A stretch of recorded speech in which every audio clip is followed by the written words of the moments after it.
चलिए, economic geography में हम एक कदम और आगे बढ़ते हैं। हम वाटर रिसोर्सेज में वाटर कंजर्वेशन का टॉपिक कवर कर रहे हैं, जिसमें हम रेन वाटर हार्वेस्टिंग के मेथड्स को समझ रहे हैं।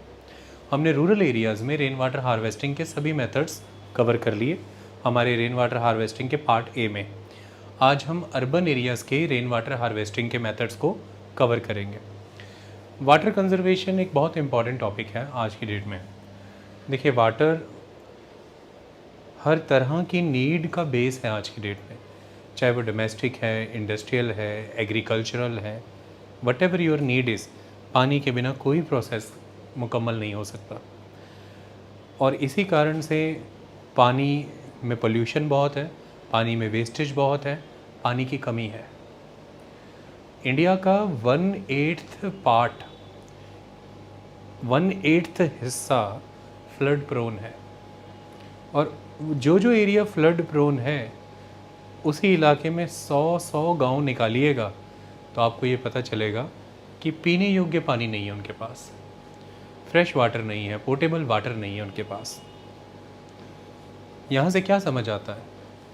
जब हम वाटर को कंजर्व करने की बात करते हैं, सबसे इम्पॉर्टेंट जिस एलिमेंट पर ध्यान देना वो ये है कि हम वाटर का जुडिशियस यूज़ अगर करें, वही सबसे बेहतर तरीका है वाटर को कंजर्व करने का।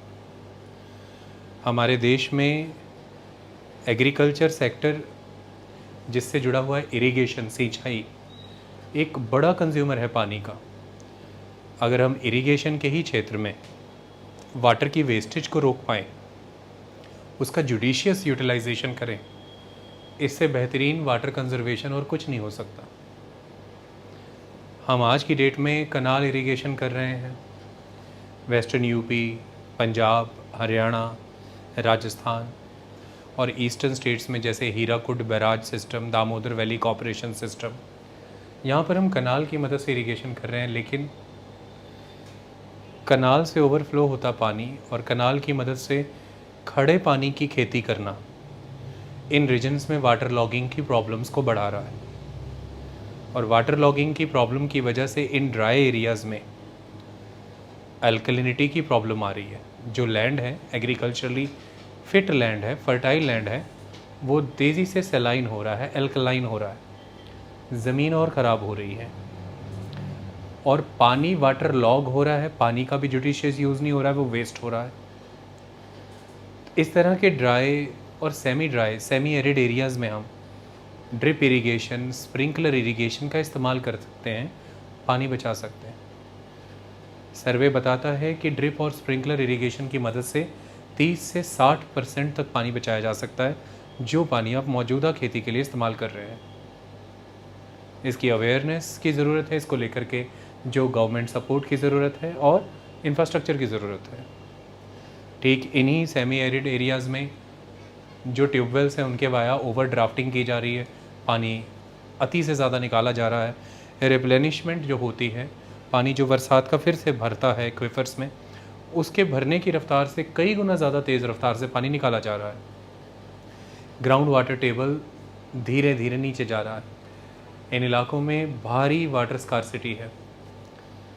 अगर वैक्यूम क्रिएट हो गया, ग्राउंड वाटर एक्विफर से पानी चला गया, लैंड सब्सिडेंस के एपिसोड्स आम हो जाएंगे, ज़मीन धंसने के एपिसोड्स आम हो जाएंगे। अभी राजस्थान में थोड़े दिन पहले से एक वीडियो वायरल हो रहा है, अचानक हाईवे से लगी ज़मीन धंस गई, हाईवे भी धंस गया उसमें। तो हम बेअंत पानी निकाल रहे हैं ज़मीन के नीचे से। पंजाब, हरियाणा, वेस्टर्न यूपी के क्षेत्रों में ये बहुत ज़्यादा हो रहा है। इन इलाकों में भी अगर ऐसी क्रॉप्स लगाई जाएं जो यहाँ के क्लाइमेट के लिए सपोर्टिव हैं, अगर एग्रो क्लाइमेटिक जोन सिस्टम को फॉलो किया जाए, ये लाभकारी होगा। यहाँ पर भी अगर ड्रिप और स्प्रिंकलर इरिगेशन का इस्तेमाल हो, वो भी लाभकारी होगा। ज़मीन की क्वालिटी को भी बचाया जा सकता है, कम पानी से ज़्यादा बेहतर फसल निकाली जा सकती है, पानी बचाया जा सकता है जो दूसरे क्षेत्रों में इस्तेमाल होगा। तेज़ी से इंडस्ट्रियल यूजेज के कारण पानी पॉल्यूट हो रहा है। हाईली अनट्रीटेड केमिकल एफ्लुएंट्स पानी में डाल दिए जाते हैं, जिससे वो पानी फ्रेश वाटर सोर्सेज को यानी कि सरफेस वाटर को कंटेमिनेट करता है, नदियों को, झील झरनों को बर्बाद करता है। दूसरा, वही पानी सीप इन होकर के ज़मीन के अंदर जा कर के ग्राउंड वाटर एक्वीफर्स में कई टॉक्सिक केमिकल्स और कई तरह के हैवी मेटल्स को घुला देता है। इन टॉक्सिक केमिकल्स और इन हैवी मेटल्स के घुलने के बाद उस पानी को जब आप एक्सट्रैक्ट करते हैं, वो पानी आज भारत भर के कई इलाकों में कई तरह की बीमारियों का बेसिस है, जिसमें कार्सिनोजेनिक बीमारियां, कैंसर से जुड़ी बीमारियां बहुत घातक हैं। कई जगहों पर आपने पाया है कि जेनेटिक डिसऑर्डर्स क्रिएट हो रहे हैं इन पानियों को पीने से। ये नुकसानदायक है। इंडस्ट्री और पानी का संबंध अगर सही हो जाए, ये कई तरह से फ़ायदे दे सकता है। इंडस्ट्री में ज़्यादातर पानी जो इस्तेमाल होता है वो कूलिंग पर्पस से इस्तेमाल होता है। जो भी आर्टिकल्स वहाँ पर आप बना रहे हैं या मशीनरी है, आप मेटल से काम कर रहे हैं, तापमान बहुत ज़्यादा होता है, उन्हें ठंडा करने के लिए पानी का इस्तेमाल होता है। अगर हम रेन वाटर को किसी तरह से कंज़र्व कर लें, अपने पास हम स्टोर कर लें, तो ये पानी इस्तेमाल हो सकता है उन कूलिंग पर्पसेस से फर्स्ट। दूसरी तरफ अगर हम देश में ट्रीटेड वाटर को, जैसे सीवरेज है, उसका पानी अगर हम ट्रीट करें, वो इंडस्ट्रियल पर्पसेस के लिए यूज़ हो सकता है कूलिंग पर्पस से। और जो फ्रेश वाटर इंडस्ट्रीज़ में यूज़ हो रहा है वो अदर सेक्टर्स के काम आ सकता है, जहाँ पर फ्रेश वाटर के बिना काम नहीं चल सकता। और दूसरी बात, अगर इंडस्ट्रीज़ पानी को बेहतर ट्रीट करके फ्रेश वाटर सोर्सेज में छोड़ दें, तो केमिकल एफ्लुएंट से फ्रेश वाटर सोर्सेज बच जाएंगे। वो पानी भी प्रकृति के काम आएगा, लोगों के काम आएगा। तो इंडस्ट्रियल लेवल पर हमें वाटर की मैनेजमेंट करनी है, उसके वेस्टेज को रिड्यूस करना है, जुडिशियस यूटिलाइजेशन करना है। डोमेस्टिक लेवल पर अगर मैं इसका उदाहरण दूं, तो ऐसा पाया जाता है कि जो ओल्ड स्टाइल की हमारे घरों में फ्लशेज़ हैं, वॉशरूम्स में, टॉयलेट्स में, लगभग एक सिंगल फ्लश में 12.5 लीटर पानी फ्लश आउट होता है। वहीं उनको तेज़ी से बदल रही जो नई फ्लशेज़ हैं, वो 5 से 7 लीटर पानी फ्लश आउट करती है। अगर आप अपनी फ्लशेज़ को इन्हीं से बदला लें, तो लगभग आधे पानी की खपत पर फ्लश कम हो जाती है। आधे पानी की खपत कम हो जाती है। एक दिन में जितने मेंबर्स हैं, टोटल फ्लशेज़ पे अगर आप इसे काउंट करें, तो कितने लीटर पानी एक हाउस होल्ड के लेवल पर ही सेव होता है, सिर्फ एक फ्लश मात्र बदला लेने से। तो टेक्नोलॉजी में हमें इनोवेट करना है, नए तरह के हमें डिवाइसेस क्रिएट करने हैं, नए तरह के हमें मार्ग ढूंढने होंगे, लोगों का अवेयर करना होगा, जिससे कि वाटर का जुडिशियस यूटिलाइजेशन हो सके। यही इसका सही समाधान है। उसी कॉन्टेक्स्ट में हम वाटर हार्वेस्टिंग पर फोकस कर रहे हैं, रूरल एंड अर्बन एरियाज़ में सेपरेटली। आज जब हम अर्बन एरियाज़ में फोकस कर रहे हैं, तो आज हम रेन वाटर को हार्वेस्ट करके ग्राउंड वाटर को रिचार्ज करेंगे। यानी कि ये एक artificial ground water recharge system है। आप आर्टिफिशियली जो एक्वीफर्स हैं उन्हें रिचार्ज कर रहे हैं, पानी को कलेक्ट कर रहे हैं और ग्राउंड वाटर एक्वीफर्स में ग्राउंड वाटर जो एक्वीफर्स हैं उनमें स्टोर कर रहे हैं। You are collecting and storing the water there. इसकी ज़रूरतें हैं कई और इसके कई फ़ायदे हैं, कई एडवांटेजेस हैं। अमूमन देश भर में जहाँ पर अर्बनाइजेशन बहुत ज़्यादा है, कच्चे इलाके नहीं बचे ही नहीं हैं कच्चे इलाके। सब कुछ पक्का हो गया है, पेवमेंट हो गई हर जगह पर, सब मेटेलिक हो गया है, सड़कें हो गई हैं, बिल्डिंग्स हो गई हैं, छतें हैं, सब जगह कंक्रीट ही कंक्रीट है। तो यहाँ पर बरसात का सीप इन होकर के ज़मीन के अंदर जा पाना अब नामुमकिन हो चुका है। सारी बरसात इन पेवमेंट एरिया से, इन पक्के इलाकों से रन ऑफ बनकर बह जाती है तुरंत, और जा कर के नाले नदियों का हिस्सा बन के सागर में बह जाती है। ज़मीन के अंदर परकोलेशन नहीं हो पाता। तो इन इलाकों में जहाँ पर बहुत इंटेंस अर्बनाइजेशन है, बहुत डेंस इंफ्रास्ट्रक्चर क्रिएटेड है, सब पेव्ड है, यहाँ पर ख़ास ज़रूरत है ग्राउंड वाटर को रिचार्ज करने की, क्योंकि पानी की ज़रूरत भी इन्हीं की सबसे ज़्यादा है। वो इलाके जहाँ पर ऑलरेडी ग्राउंड वाटर एक्वीफर्स डीसैचुरेट हो चुके हैं, उन इलाकों पर ख़ास ध्यान देना है। जहाँ पर continuously ground water table down जा रहा है, उन जगहों पर ज़्यादा ध्यान देना है। और जहाँ पर ऑलरेडी ग्राउंड वाटर टेबल कम थे, जहाँ पर एक्वीफर्स ऑलरेडी कमज़ोर थे, ग्राउंड वाटर पानी पहले ही कम था, उन इलाकों पर ध्यान देना है। अगर इन खास इलाकों पर ध्यान दे करके हम रेन वाटर को हार्वेस्ट कर लें, अर्बन एरिया की खासियतों को जानते हुए, तो ये वरदान साबित होगा भारत के लिए। क्यों? ये भारत जैसे डेवलपिंग मुल्कों में अगर पानी को उपलब्ध कराने की कीमतों को देखें, उस हिसाब से बहुत लाभकारी है। कैसे? अगर आपके घरों पे, बिल्डिंगों पे, छतों पे जो भी पानी आ रहा है बरसात का, यानी कि रूफ टॉप रेन वाटर, अगर आप उसे किसी तरह से हार्वेस्ट कर लेते हैं, रिचार्ज कर लेते हैं ग्राउंड वाटर को, तो ये जो पानी है, यही पानी अगर किसी ट्रीटमेंट प्लांट में जाए, कलेक्शन के बाद ट्रीटमेंट प्लांट में जाए, तो इस पानी को ट्रीट करने का खर्चा बहुत कम आएगा as compare to the sewerage water. क्योंकि ये पानी बरसाती पानी, इट्स अ रॉ वाटर। एक टर्म यूज़ होती है, यस ये पोर्टेबल फ्रेश वाटर नहीं है, but it's a raw water. आपको सीधे सीधे जो पानी प्रकृति से मिलता है, जिससे आप इंटॉक्सिकेंट्स नहीं निकाले होते हैं या फिर किसी तरह के भी आयंस या और केमिकल्स नहीं निकले होते हैं, it's a raw water. Mineral content उसका नहीं बैलेंस किया होता है या निकाला नहीं होता है। तो इस तरह से बरसाती पानी एक तरह का रॉ वाटर है। ये रॉ वाटर अगर ट्रीटमेंट प्लांट्स में जाता है, इसमें सीवरेज की तरह या इंडस्ट्रियल वेस्ट की तरह केमिकल इफ्लुएंट्स नहीं है, कई तरह के फर्टिलाइज़र्स नहीं हैं, टॉक्सिक्स नहीं हैं। ये कम खर्चे में आप ज़्यादा पानी जो है उसे ट्रीट कर पाएंगे। सो कीमत बहुत तेज़ी से गिरेगी, यानी कि जो खर्चा है डिस्टिलेशन का, पानी को साफ़ करने का, प्योरीफिकेशन का, उसका खर्चा बहुत कम हो जाएगा। मेंटेनेंस कॉस्ट ट्रीटमेंट प्लांट्स की बहुत कम हो जाएगी, ऑपरेशन कॉस्ट कम हो जाएगी, पानियों की कीमतें भी कम हो जाएंगी और पानी बहुतायत मात्रा में उपलब्ध भी होगा। हर तरफ से लाभ ही लाभ होगा। बेटर डिस्ट्रीब्यूशन हो पाएगा पानी का, क्योंकि डिसेंट्रलाइज्ड मैनर में जिस जिस इलाके में अच्छा खासा पानी कलेक्ट हो रहा है, उस इलाके में आप ट्रीटमेंट प्लांट निर्धारित करेंगे, बना देंगे। इससे बेटर डिस्ट्रीब्यूशन नेटवर्क क्रिएट होगा। आप जोन्स में इलाकों को बांटेंगे और उन जोन्स में roof top rain water harvesting हो रहा है और बड़े ग्राउंड वाटर एक्विफर्स में पानी कलेक्ट हो रहा है, वहाँ से पानी पंप आउट करिए और उसको फ़िल्टर करिए, उसको ट्रीटमेंट करिए और सारी सोसाइटी में बांटिए। सो मेंटेनेंस कॉस्ट कम हो जाती है, ऑपरेशन बेटर हो जाता है, डिस्ट्रीब्यूशन सिस्टम बेटर हो जाता है, दुरुस्त हो जाता है, कीमतें घट जाती हैं। भारत जैसे डेवलपिंग कंट्रीज़ के लिए ये बहुत ज़रूरी है, क्योंकि इतने हैवी सीवरेज ट्रीटमेंट प्लांट्स लगा पाना, STPLs जिन्हें कहते हैं, वो कामयाब इसीलिए नहीं हो पा रहे हैं। जगह ज़्यादा मांगते हैं, ट्रीटमेंट का प्रोसेस बहुत कॉम्प्लेक्स है, अच्छी खासी इंजीनियरिंग और मशीन्स की ज़रूरत है, प्रोसेस महंगा हो जाता है और हमारे देश में पानी के यूज़र चार्जेस लोग भर नहीं रहे। पॉपुलर प्रेशर्स में हैं, लोकल गवर्नमेंट्स, चुनावी वादे होते हैं, लोगों को लुभाना है, तो पानी का खर्चा, पानी का मूल्य लोगों से वसूला नहीं जाता प्रॉपर। और ऐसे में सरकारी पैसे पर ट्रीटमेंट प्लांट्स कितने समय तक काम करेंगे, क्योंकि यही वो लोकल गवर्नमेंट्स होती हैं, जैसे कि म्यूनसिपैलिटीज़, जिनके पास सरकारी फंड की ही हमेशा कमी भी रहती है। ये पैसों की कमी से ही जूझते हैं। ऐसे में इसको सरकार की जिम्मेदारी बनाने के बजाय लोगों की जिम्मेदारी बनाया जाए।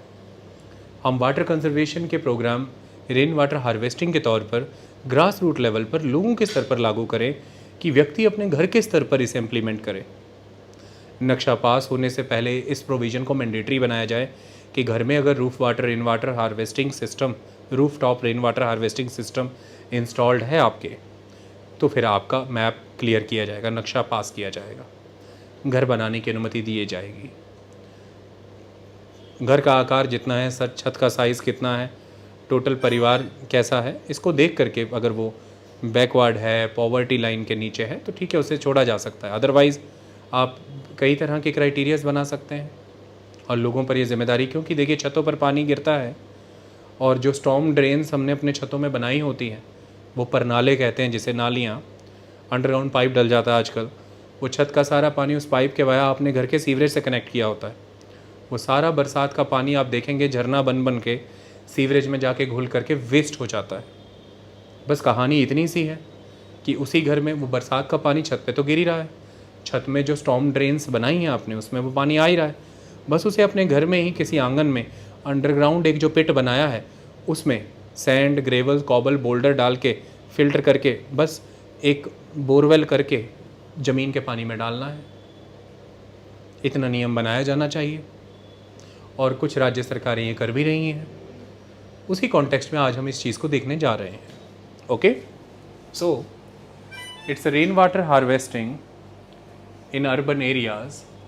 In the urban areas, the rainwater harvesting system needs to be designed in a way that it does not occupy large space for collection and recharge system. हमने देखा था कि रूरल एरियाज़ में हमारे पास ज़्यादा एरियाज अवेलेबल होता है. Okay, और दूसरी चीज़ ये है कि हमारे पास ज़्यादा एरिया अवेलेबल होना, आबादी कम रहती है, मतलब डेंसली पॉपुलेटेड नहीं रहते, हमारे पास ज़्यादा वाटर कलेक्शन का स्कोप रहता है. तो इसलिए वहाँ पर हम रूरल एरियाज़ में सरफेस स्प्रेडिंग टेक्निक्स फॉलो करते हैं. लेकिन अर्बन एरियाज़ में जगह कीमती है, ज़मीन की कीमत है. ऐसे में हम ऐसी कोई मेथड या टेक्निक नहीं अप्लाई कर सकते जिसमें बहुत ज़्यादा लैंड एंगेज हो रहा हो या लैंड ऑक्यूपाई करना पड़े. जो आपके पास ज़मीन है आप उसी का इस्तेमाल करिए. तो हमें कम ज़मीन में ज़्यादा कारगर तरीके ढूंढने हैं. ये शहरों की ज़रूरत है, अदरवाइज़ वो कारगर नहीं होगा. ऐसे टॉपिक यूपीएससी सीसेट पेपर 2 या जीएस पेपर 2 के लिए बहुत कारगर होते हैं. उसमें कॉम्प्रीहेंशंस आते हैं वाटर कंजर्वेशन से जुड़े या फिर किसी भी टॉपिक से जुड़े. वहाँ पर हम ऐसी चीज़ों को फिर मौके पर ड्रॉ नहीं कर पाते अपने दिमाग में, और ऑप्शंस ऐसे ही डाले होंगे कि भाई सरफेस स्प्रेडिंग टेक्निक्स या लार्ज एरिया को एंगेज करने वाले प्रोसेसेस अर्बन एरियाज़ में फॉलो किए जा सकते हैं. तो ये स्टेटमेंट करेक्ट नहीं है. हालांकि मौके पर हम कंफ्यूज हो रहे होते हैं क्योंकि हमने पढ़ते समय उतने ध्यान से उन चीज़ों को देखा नहीं होता. वो चीज़ें हमें कहानी नुमा लगती हैं कि इसमें तो कोई किसी तुगलक का नाम नहीं आ रहा है, कोई सिक्के किसने छापे ये नहीं आ रहा है, कोई फैक्ट नहीं आ रहा है, कुछ नहीं आ रहा है. तो एक सिर्फ इंग्लिश, ये वो इंग्लिश नहीं है, वो पूरा का पूरा एक कॉन्सेप्ट है कि शहरों में ज़मीनों की ही कीमत है और शहरों में हमें समाधान वो ढूंढना है जिसमें कम से कम ज़मीन इंगेज हो. तो इसलिए जो ऑलरेडी ज़मीन है यानी कि लोगों की छतें, हमने उसको यूटिलिटी में लाना है और हमने लोगों से बात करनी है. ओके, तो एडमिनिस्ट्रेटिवली मैनेज करो इसको कि प्रशासन नीति बना के ये नियम बनाए कि सभी को अपना roof top rain water harvest करना है. तो आपको बाय डिफ़ॉल्ट ही फिर लोगों की ज़मीन समाज की ज़मीन के तौर पे मिल गई वहाँ पर, है ना. So in urban areas the rain water harvesting system needs to be designed in a way that it does not occupy large space for collection and recharge system. So rooftop rainwater harvesting is useful. ऐसे में जो rooftop है वो rainwater harvesting method एक effective tool की तरह काम करता है. ये useful है urban areas में. इसको हम artificial recharge system कह सकते हैं. So artificial recharge to groundwater is a process by which the groundwater reservoir is augmented at a rate exceeding that under natural conditions of replenishment. हम जब artificial recharge करते हैं तो वो ये है कि there is a natural condition of replenishment. एक तो प्राकृतिक ढंग से ही उस ग्राउंड वाटर एक्विफर की रिप्लेनिशमेंट हो रही है. बरसाती पानी नेचुरली गिर रहा है, रिस करके परकोलेट होकर के सीपिन होकर के जा रहा है. लेकिन ये जो नेचुरल रेट ऑफ रिप्लेनिशमेंट है, हम आर्टिफिशियल रिचार्ज की मदद से इस नेचुरल रेट ऑफ रिप्लेनिशमेंट के साथ ऑगमेंटेशन कर देते हैं, एड ऑन सपोर्ट दे देते हैं. तो हम क्या करते हैं कि छत पे पानी पड़ा, हमने सारा एक जगह कलेक्ट किया और हमने ऑलरेडी एग्जिस्टिंग बोरवेल्स या फिर नए बोरवेल करके पानी सीधा ज़मीन में डाल दिया, है ना. तो इससे नेचुरल रेट ऑफ रिप्लेनिशमेंट को फर्दर ऑगमेंटेशन मिल जाती है, बहुत तेज़ी से रिचार्ज होता है. That's why it is not natural recharge, it's artificial recharge because you are intervening into the process of natural recharge by the way of augmenting the recharge with your techniques and methods. Okay, it's a man-made thing, not a natural thing. So artificial recharge to groundwater is a process by which the groundwater reservoir is augmented at a rate exceeding that under natural conditions of replenishment. उस rate पे अब recharge होगा जो rate ज़्यादा ही होगा. किससे? अगर natural condition of replenishment का जो रेट होता उससे ये रेट कहीं ज़्यादा होता. आप बहुत ज़्यादा तेज़ी से उस एक्विफर को रिचार्ज कर पाते हैं इस मदद से. The collected water is stored and pumped in a separate pipe distribution. जो भी कलेक्टेड वाटर है उसे आप स्टोर कर लेते हैं उस एक्विफर के अंदर और फिर आप उसे पंप करते हैं, एक सेपरेट पाइप सिस्टम के बाहर निकाल लेते हैं जो आपको ज़रूरत होती है. This is very useful method for a developing country like India in reducing the cost and the demand of the treated water, and also economizing the treatment plants operations, maintenance and distribution cost. ये मैंने शुरुआत की opening में ही आपको समझा दिया। ज़रूरत क्यों पड़ जाती है हमें अर्बन एरियाज़ में rain water rooftop rain water harvesting की? नीड्स क्या है? सबसे पहली ज़रूरत है to overcome the inadequacy of surface water to meet our demands. देखिए, सरफेस वाटर हमारी ज़रूरतों को पूरा करने में इनएडिक्वेट है। कैसे इनएडिक्वेट है, मैं आपको एक इमेज के वाया दिखाता हूँ। हमने अलग अलग लेक्चर्स में ये किया तो होता है, लेकिन चलिए ये इमेज, एक सिंगल इमेज ही काफ़ी है इस चीज़ को समझाने के लिए।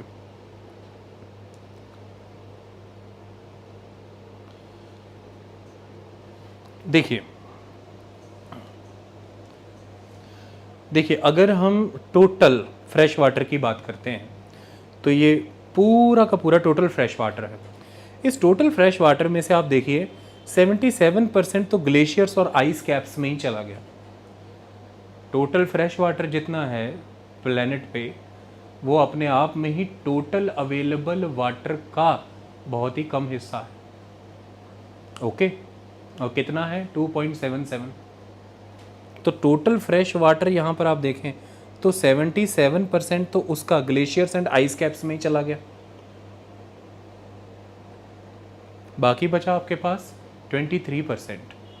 77% ग्लेशियर्स में चला गया, आइस कैप्स में चला गया, जो हमें कई कारणों से उपलब्ध ही नहीं हो पाता। अब बाकी बचे 23% में से क्या होता है?